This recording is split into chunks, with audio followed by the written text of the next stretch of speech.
c'est le dernier paragraphe. Es-tu capable de lire sans tes lunettes? Ah, je sais C'est pas. peut-être mieux de mettre tes lunettes.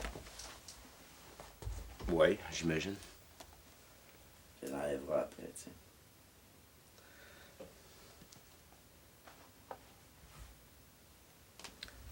OK. Là, c'est Marcel Duchamp.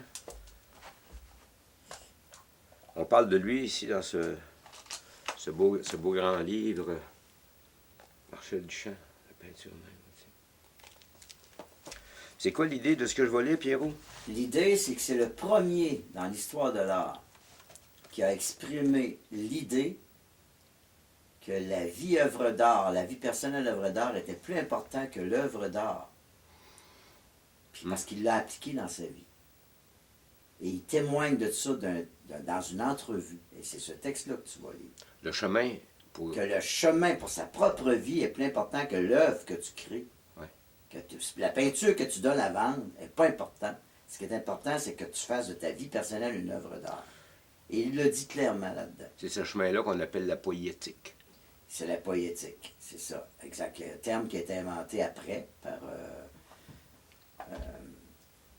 le nom m'échappe toujours, mais qui était amené par René Passeron, mais inventé par Paul Valéry en 1939 au Collège de France, lors de sa intronisation au Collège de France. Le mot poétique. Oui, le mot poétique qui vient des Grecs, mais il l'a inventé concrètement pour dire que le chemin que fait un artiste pour mener à son œuvre est très, très important, le chemin dans sa propre vie. Ça s'appelle la poétique. Dans mon cas, peut-être, j'ai pensé qu'on pouvait faire de sa vie une œuvre d'art, ou du moins qu'on pouvait vivre sa vie comme une œuvre d'art. Définir cela est impossible et je n'essaierai même pas de le faire. Mais ce que cela veut dire, essentiellement, c'est qu'on devrait essayer de vivre artistiquement, de faire de sa vie un tableau ou une œuvre d'art, dans ses gestes et dans ses réactions. Éviter les gestes faciles, je pense que cela peut se faire. Autrement dit, j'ai seulement sorti la peinture à l'huile de la toile et je l'ai mise dans ma vie à la place. Je m'en suis servi pour me peindre en respirant et en sautant. Je suis mon propre ready-made vivant, pour ainsi dire. Le ready-made, c'est l'histoire du bol de toilette. C'est ça. L'importance d'abord, quand il dit c'est impossible, à l'époque, c'était impossible, parce que quand il dit ça, la poétique venait d'être inventée par Paul Valéry en 1937 ou en 1939, un des deux. Là. Et René Passeron a passé sa vie à l'enseigner. Okay? Mais avant qu'on découvre que la poétique était plus importante que l'œuvre, ça a pris quelques générations. Aujourd'hui, on est conscient qu'un artiste est d'abord sa vie avant d'être son œuvre. Et Arthur Dento, l'historien d'art, qui a écrit La transfiguration du banal, est arrivé avec un exemple très simple. Il y a 3 carrés rouges faits dans l'histoire. 3 peintures avec carrés rouges. J'en ai un 4e. C'est tous des carrés rouges pareils. Lequel est une œuvre d'art et lequel n'en est pas. Le carré rouge fait par quelqu'un qui imite les carrés rouges pour une œuvre d'art, puis chacune est une œuvre d'art différente à cause de la poétique qui a mené à l'œuvre. Et c'est là que la poétique a commencé à prendre une certaine importance. Donc, c'est ce qui nous permet de dire aujourd'hui, tout individu qui fait de sa vie une démarche poétique, vie personnelle, œuvre d'art, est un artiste de lui-même, est un artiste du quotidien, et donc contribue au pays de l'œuvre d'art. Ce qui nous permet de dire ce que lui ne pouvait pas dire, c'est les 4 questions. Quel est ton rêve? En combien de jours? Qu'est-ce que tu as fait aujourd'hui pour ton rêve? Et en quoi ton rêve prend-il soin de la beauté du monde? Tu vois? Fait que c'est retrouvé dans l'histoire de l'art ce qu'on appelle l'évolution de la conscience qui fait qu'aujourd'hui, un être humain est capable de concevoir que sa vie vaut plus cher qu'un tableau qu'il achète. Mm-hmm. Puis la grande question, toujours, pourquoi le pays œuvre d'art? Parce que ça, c'était ma question quand j'étais squatteur. Parce que la première question qui s'est posée, c'est Frank Scott qui l'a vraiment posée. Est-ce qu'il est possible que le Canada puisse devenir un jour un pays œuvre d'art? Ça venait de l'historien Barkat, qui avait analysé la Renaissance comme étant une tentative de faire un pays œuvre d'art en Italie. Okay? Mais la question, c'est Frank Scott, il dit, je sais qu'on peut y arriver, mais je ne sais pas le chemin. Moi, j'ai dit à moi-même, le chemin, c'est la masse critique des vies personnelles œuvres d'art qui va faire un pays œuvre d'art. OK? Donc, pourquoi un pays œuvre d'art? Parce que le pays œuvre d'art, c'est une manifestation qu'on a une masse critique de vie personnelle œuvre d'art. Et ce n'est qu'à cette condition qu'on peut avoir accès à un pays œuvre d'art. C'est que chaque citoyen ayant fait de sa vie personnelle une œuvre d'art est intéressé de faire un pays qui va être au service des vies personnelles œuvre d'art. Non, mais moi, vois-tu, là-dedans, je me pose la question, qu'est-ce que je fais dans ça, moi? Puis, dans mon cas à moi, là, pourquoi l'idée du pays œuvre d'art, là? Parce que la masse critique, c'est un. Oui, je sais bien, mais moi, dans ma tête à moi, ça vient plutôt de toutes les frustrations qu'un être humain peut vivre aujourd'hui dans les contextes qu'on connaît, tu vois-tu? Moi, l'idée du pays œuvre d'art, ce qui m'allume dans ça, c'est que ça me permet de changer ma vie. Hein. Ça me donne un espoir, l'espoir d'un chemin différent pour arriver à changer ma vie de façon à ce que ce soit plus intéressant pour moi de vivre chaque jour. Vois-tu? Moi, mon idée, c'est de passer une bonne journée. Puis, je me dis, qu'est-ce qui m'empêche de passer une bonne journée? Vois-tu? Parce que quand tu es arrivé avec cette idée-là de quel est ton rêve, je veux dire, c'est à partir de ça, tranquillement, qu'on a... Parce que moi ma réaction, c'est on peut pas changer le monde. On peut pas y arriver. C'est une utopie que de penser qu'on peut y arriver. Quand je regarde ce qui se passe autour de chez nous, mes voisins, la façon dont ça se passe, je dis c'est impossible. Tu peux pas changer les humains. Les humains sont... C'est difficile de fonctionner avec les humains. Il y a tous les défauts de l'humanité, la jalousie, l'envie, la tricherie, ainsi de suite.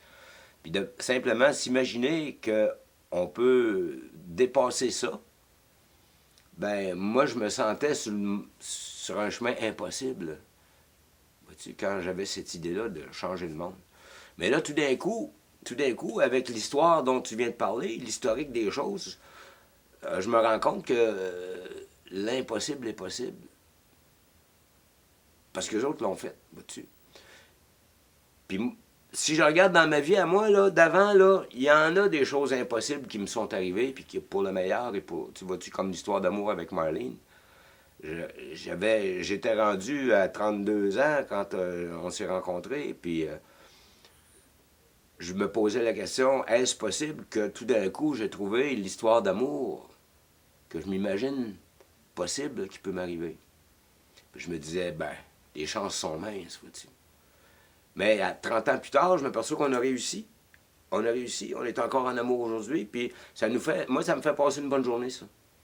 Moi, le pays œuvre d'art, l'objectif, c'est de réussir à passer une bonne journée, mais pas juste pour moi, pour tout le monde autour. Planétaire, comprends-tu? C'est ça mon idée. Et puis là, avec Marcel Duchamp, qui a changé les mentalités avec un bol de toilette, dans le fond. Avec la réalisation que tout d'un coup, c'est pas le bol de toilette, mais le chemin pour y arriver qui vaut de quoi. Puis ailleurs qu'on dit que c'est ça, le chemin pour y arriver d'une histoire d'amour, c'est que tout d'un coup, ma vie personnelle à moi devient une œuvre d'art. Tout à fait. C'est ça la grosse histoire. Tout à fait. Puis de tenter d'expliquer aux gens que c'est possible pour eux autres aussi. C'est possible pour toi aussi de changer ta vie pour en faire, finalement, la réorienter dans l'esprit d'une œuvre d'art. Hein? Avec chaque jour au quotidien. Et dans chaque domaine de l'histoire, tu as des gens qui se sont servis de leur vie personnelle œuvre d'art pour contribuer au pays œuvre d'art. Exemple, au Canada, on a un homme qui s'appelle Douglas. Douglas était un pasteur. Et après la Deuxième Guerre mondiale, quand il arrivait des immigrants qui arrivaient de la Deuxième Guerre, qui arrivaient au Canada, au bateau d'Halifax, on leur gardait les mains. Et s'il y avait les mains blanches, on le retournait parce qu'on n'avait pas soin communiste. On ne prenait que des gens qui avaient des mains écaillées, des mains maganées. Et là, on les envoyait dans l'Ouest canadien. On lui donnait des terres misérables, ils ne parlaient même pas anglais. On les envoyait pour peupler l'Ouest canadien. Douglas, qui était pasteur, a regardé la misère humaine de ces gens-là, qui ne parlaient même pas anglais, qui avaient des terres très pauvres, qui étaient d'une pauvreté effroyable et qui n'avaient pas d'argent pour se faire soigner. Et Douglas se dit, moi, maintenant, je vais créer l'assurance maladie. Et un simple pasteur. Ouais. On parle de quelle année, là? Dans les années, au début des années 50. Un simple pasteur qui s'est ramassé premier ministre du pays, a décidé, excuse-moi, du pays œuvre d'art, mais de la province, a décidé qu'il créait l'assurance maladie. Et là, écoute, c'était une révolution. C'était une révolution. Les médecins étaient contre tout. Et il le fait pour qui? Pour le plus petit. Un état de droit. Fondamentalement, c'est fait pour donner une chance aux plus petits d'avoir une vie personnelle œuvre d'art. Et ça vient tout ça des mains. Imagine-toi. Des mains qui étaient calées. Qui me démontrent, quand tu as des mains calées, des mains rugueuses, c'est que tu n'as pas d'instruction la plupart du temps, c'est qu'on est sûr que tu n'es pas un communiste. Des mains propres comme un danseur de ballet, on n'a pas confiance à ça dans un pays inquiet après une guerre. Mm-hmm. Donc, je veux te dire que partout actuellement, il y a eu des indices que le pays œuvre d'art s'en venait par des vies personnelles œuvre d'art. Il y a eu des indices dans l'histoire. Et il y en aura de plus en plus de vies personnelles œuvre d'art à cause d'Internet. Ben, c'est ça l'histoire, c'est que c'est devenu possible. Hein? Regarde, pourquoi c'est possible aujourd'hui, pourquoi ça ne l'était pas avant? Quand on y pense, c'est qu'avant ça, tu ne pouvais pas communiquer ton information, tu étais prêt avec dans ton territoire. Tu ne pouvais pas déborder. Donc, le pays œuvre d'art ne peut pas se construire sans que ce soit planétaire, hein? À mon idée. Parce que si tu fais localement seulement, tu ne rejoins pas grand monde. Mais à cause de l'Internet, aujourd'hui, puis regarde, ce qui est arrivé cette semaine, il y a des inondations en Inde. On voit ça à la télévision nous rapporte les images, puis le pays au complet est inondé. Il y a de l'eau partout, ça rentre dans les maisons. Puis tu vois un gars dehors, un hindou, en tunique blanche, avec un parapluie, puis il arrête pas de mouiller, puis il mouille, puis tout le monde t'inquiète. Il n'y a rien, le gars, il n'y a plus de souliers, il n'y a rien. Puis on le voit à la télévision, il met la main dans sa poche, puis il sort un téléphone cellulaire. Écoute, le gars, il peut parler partout sur la planète avec son téléphone cellulaire. L'Internet, c'est ça, hein, c'est de rejoindre tout le monde. Puis pourquoi le pays œuvre d'art? Moi, à mon idée, c'est possible aujourd'hui parce que, à cause de l'Internet, on peut rejoindre tout le monde. Exact. Puis avec le temps, vois-tu? Répandre l'idée des 4 questions pour que quelqu'un qui est poigné dans le désert avec les roches qu'il y a là puisse se poser la question quel est mon rêve, là où avant ça, il ne pouvait pas le faire. Tout à fait. Il faisait, mais sans but. Aujourd'hui, il voit que, oui, comme on parle de la masse critique, c'est 1. Oui. Ben, la masse critique, c'est moi. Oui. La masse critique, c'est toi. Oui. Puis la masse critique, c'est le gars là-bas. Oui. Comprends-tu? Alors, l'idée du pays œuvre d'art, c'est de répondre ces 4 questions-là. Tout à fait. Pourquoi? Parce que ces 4 questions-là viennent d'une longue réflexion philosophique. Mm-hmm. Parce que pour moi, le rôle d'un philosophe au 21e siècle, ça va être un designer de questions. C'est de designer les 3 ou 4 ou 5 questions qui vont servir à n'importe qui sur la Terre, le plus petit au plus grand, à recultiver la configuration de son champ intérieur.